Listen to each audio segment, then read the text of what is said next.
It opens with this incredible custom artwork, okay, of a guy pogging at his streamer setup, which is not very well set up because the camera is facing the wrong way. It's at a very bad angle. The makeup lighting rig is partially blocked by the monitor and by the camera, and the microphone is up there. And also the croissant's the best part, but it's also too far away to even eat. So some serious organizational issues.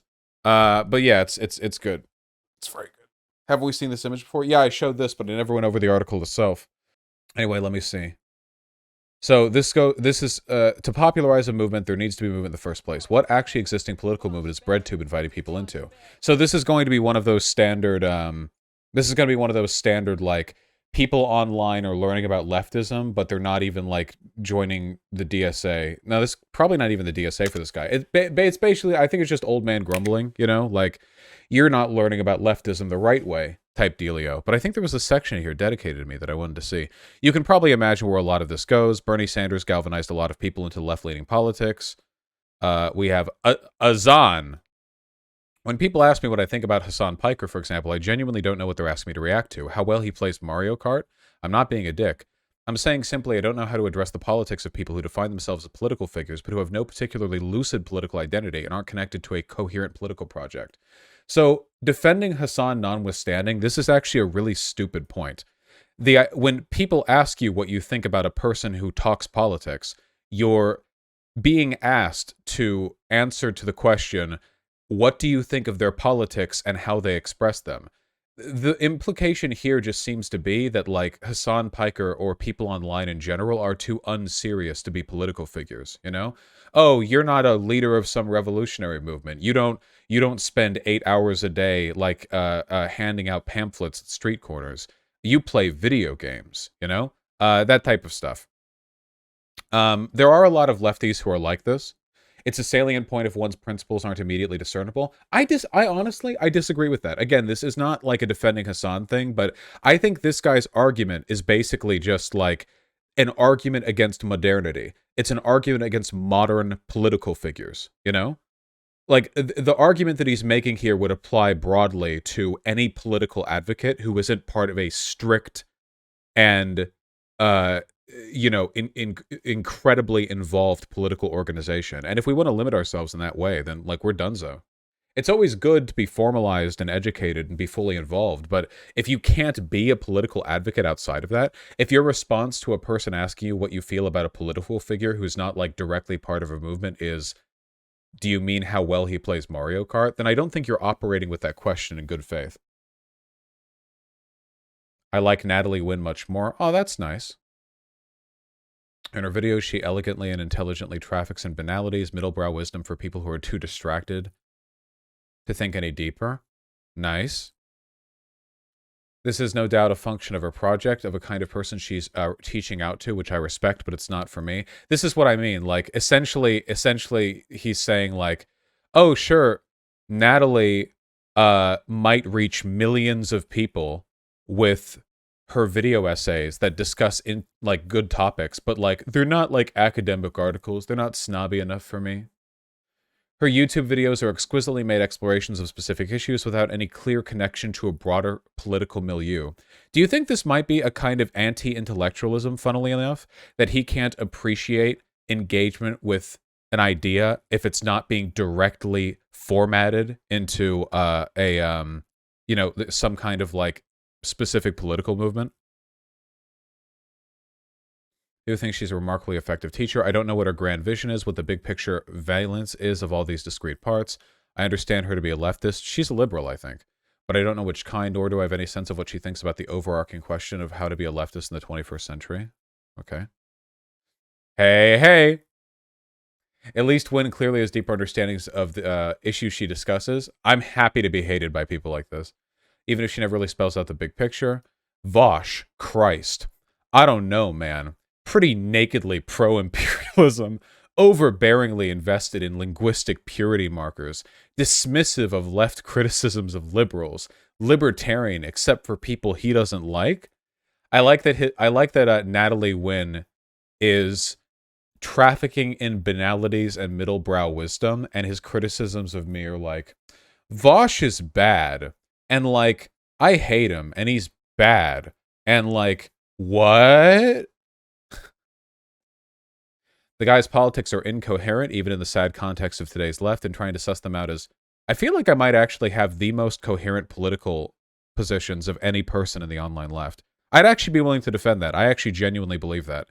I feel like just given the sheer amount of time that I spend defending them and expressing them, there's probably nobody else who's fleshed out these positions as much as I have.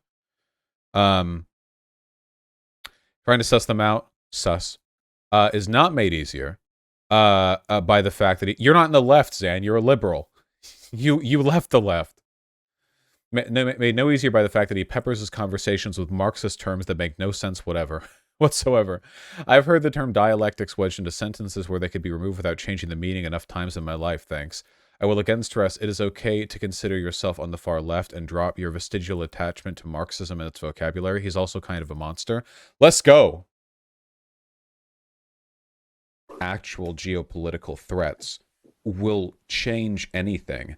I feel like the only thing we can do at this point is starve Russia out. True. We're wealthier than them by metrics. I mean, ally with all the countries in their periphery, sanction their leaders, cripple their economy, wait for them to bleed out, and then when they're ready to play ball, they can be a nice, compliant country. I mean... Dude, I'm so correct. Oh my god. But there's a lot of civilians that get hurt in that scenario. In Eastern Ukraine as well, yeah. But if they're going to be like that... If we do the sanctions on Russia, is what I'm saying, that would hurt a lot of civilians. Not as much as their missile strikes would hurt Eastern Ukrainians, right? Again, keep in mind, this isn't out of spite. If actual God damn, he's spitting. He's spitting. And it looks like the Vaushist Bidenist agenda is going to go through, man. Russia's going to invade, Biden's going to sanction. Let's go. Sounds to me like they're mad at my actual existing socialism.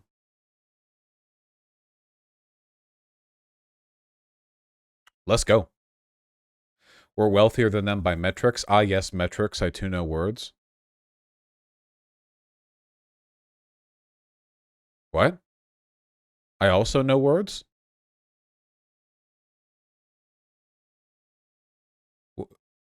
Is this incorrect? You used metrics wrong? No, I used it in a way which is both technically correct and with an implied meaning. Metrics doesn't fit there. The reason I said metrics is two reasons. A, metrics in the sense that there are multiple avenues by which you could describe our superior wealth to Russia, which is true, and that's technically correct. And two, metric, when used in this way, sounds to me like metric tons. At least that's the way I see it used, right? So it's like, not only like we are superior to them in both types and in severity. And I think the meaning of this was conveyed perfectly. Nobody has misunderstood what I mean here. So yeah, I'm fine with it. It's strange phrasing. I phrase stuff strangely all the time. This is a weird, it's very dumb criticism. For the record, Russia has the world's largest nuclear arsenal and less to lose than the NATO country do in a nuclear conflict. Okay. And Vaush and his army of indoor kid fans can't stop them from making the tri-state area glow if they decide to. Wait, that's the counter-argument? Wait, the counter-argument is, well, if you're mean to Russia, they'll just end the world. Okay, well, okay. Wait, I'm the monster? Is that... I'm the monster?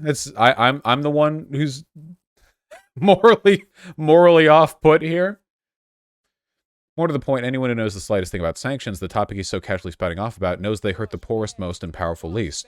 I think I literally said this in here. Like, directly. Didn't I say it, like, directly in here?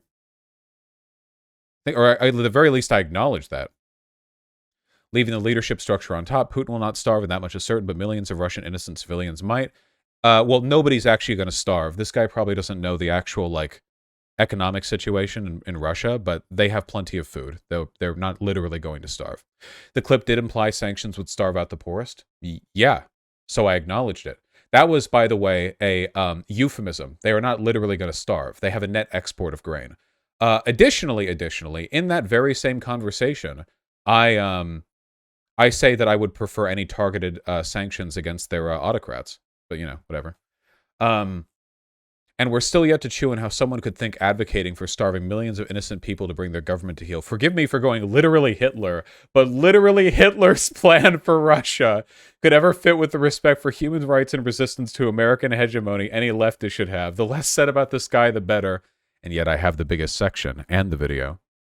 And the fact that he has so many apologists in the larger breadtube space says some not very great things. I would love to have this guy on sometime.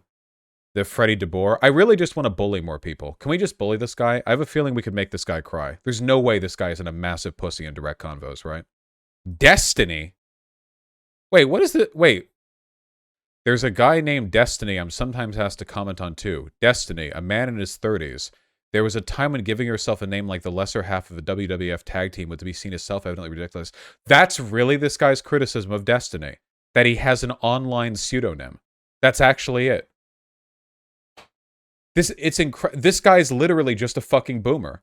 That's his only political position, is that this guy's a fucking boomer. Jesus Christ. We're in a strange place these days as a culture. This is weirdly conservative. Destiny isn't just an online moniker. It's also a pretty common name for black women. Like, I don't know, treating a guy in his, a guy in his 30s, you have a name, but that's a black woman name. What a strange time we live in. Yeah, does this not come off as kind of weird? No, I literally knew a woman named Destiny in Santa Monica College. Yeah. This is normally the Destiny, that's a girl's name thing, is being done by people who are half unserious or from people who are explicitly conservatives, but this is being done by a guy who's supposed to be leftier than thou. Also, what is a real name? Kind of a stupid and meaningless distinction anyway. Anyway, we got to get this guy on, okay? We got to find a way. Got to find a way. That was a stupider article than I expected it to be. I'm honestly kind of disappointed.